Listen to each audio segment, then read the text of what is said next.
Now back to the news. According to the New York Times, Premier Khrushchev has set up some ad agencies to popularize certain products. Beset by prices going up, up, up, and values going down, down, down, Dave Sherman of Life magazine has some suggestions for Mr. Khrushchev's new ads. Among the slogans, don't be a lackey, smoke Castro's tobacco. Rinse your mouth while we wash your brain. I dreamed I jammed Radio Free Europe in my common form bra. Westbrook Van Boer is reporting not very well for new instant Jason Sanborn coffee. I want you to go to number 9, okay, in there, and I'll talk about this.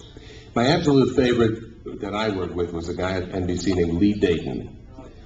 Lee was educated in Switzerland. His father was a doctor. He always talked like he was on the air all the time. Amazing voice. He was the one who, when he proposed to his wife Sarah, nothing went me and said, "Sarah, will you marry me?" And she hesitated for a moment, and he said, "Don't miss this exciting offer."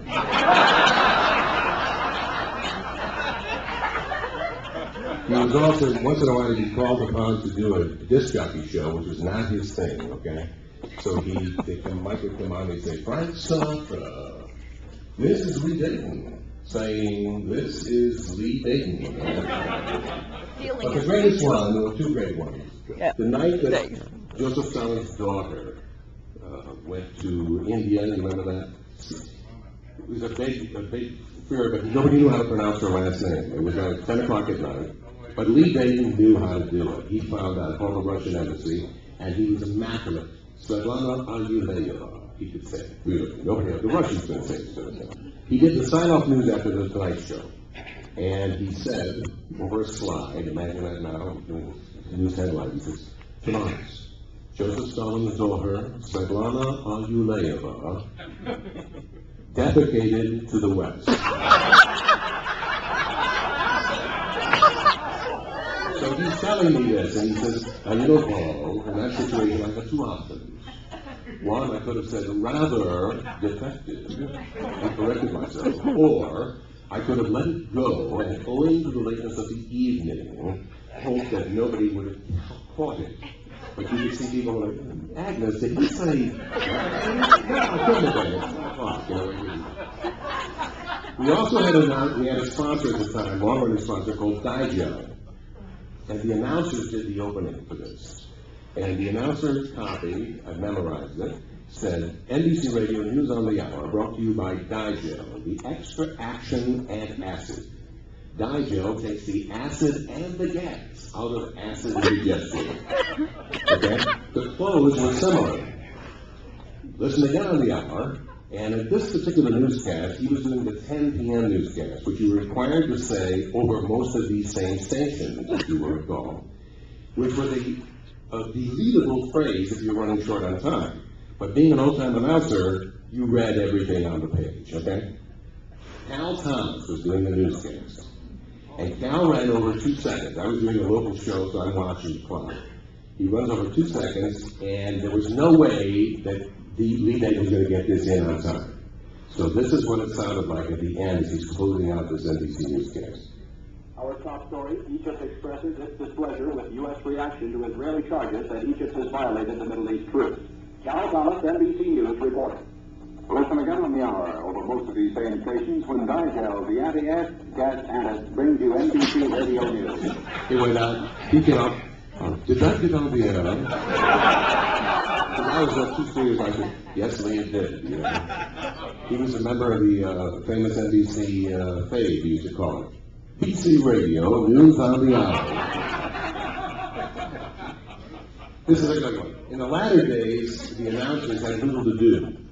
So the task of doing the DEF, which is a daily electronic feed, you all know what that is, when you send material, actualities down the system to your silly station, fell to the announcer.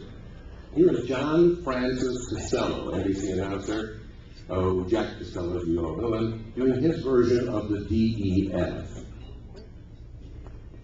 Hello, all stations. We have the News on the Hour commercial feed to all of you, I guess. No, this is to San Francisco, Washington, and Chicago. And I'll count them down for you. Number 1, Newsweek 32nd, for use 9 p.m. February 1 and 8 p.m. February 2. Going in 5, 4, 3, 2, 1. Its cover story this week on American Way of Welfare. Newsweek magazine reports that in the...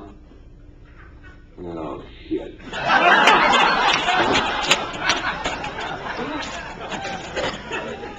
Jack used to be Jack Costello, but when he did the Catholic Hour, as he was the announcer, this is John Francis Costello. All right. Usual Bill Stern, known for his no-nonsense, crisp delivery, and he never let mere facts stand in the way of a good performance. He's not in good form on this particular day. Recently, Eddie Sankey, the former manager of the St. Louis Cardinals, was signed as the manager of the Minneapolis Farm Club of the New York Giants. For an interview with Eddie Sankey, the next voice you hear will be Chuck Pratt, speaking from Hattiesburg, Mississippi. Even on the moon, there was the stamp of U.S. scientific achievement. Okay, he was, you can see he's a little, kind of like a step behind, okay. My all-time favorite example, many of you have heard this, it's a classic, of irony creation goes to Tony Marvin.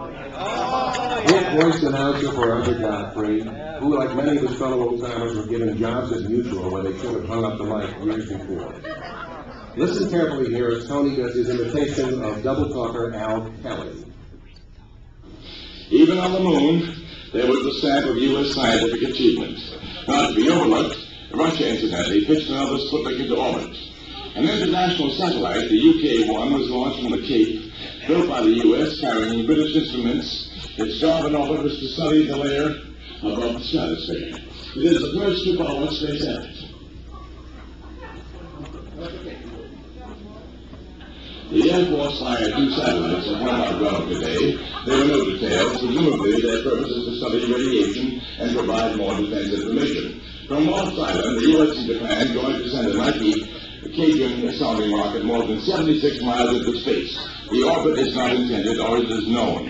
And a Gladstone tracking station, California, reported that the Ranger 4 spacecraft completed its 238,857-mile thousand journey and made impact at the moon's far side. Scientists tracked the Ranger until it passed the edge of the moon. More news in just a moment.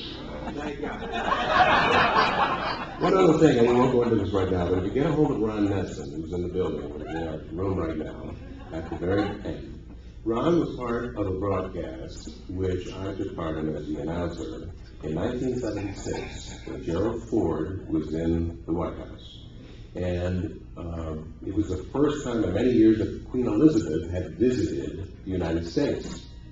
So PBS decided to cover the show. Robin McNeil, what's her name, Marsh, who was upstairs, downstairs, after her first name, and Julia Child were in a small room in the White House. I was the announcer in that room. And everything that could possibly happen, technically, happened that evening, okay? Culminating, and Robin McNeil, in his autobiography, has a chapter on this. You know, I always say that's a chapter in my book. It was a chapter in his book. At the end, in a fitting fashion to this technical debacle that happened that evening, Jerry Ford brings the Queen out to do the first dance of the evening. And the President's own, with the epaulets, the Marine Corps band is there. And he stands in the center. Everybody thinks he's going to trip. He did not trip. He's holding her, and they strike up a tune, "The Lady is a Friend." Thank you very much. Enjoy your dinner.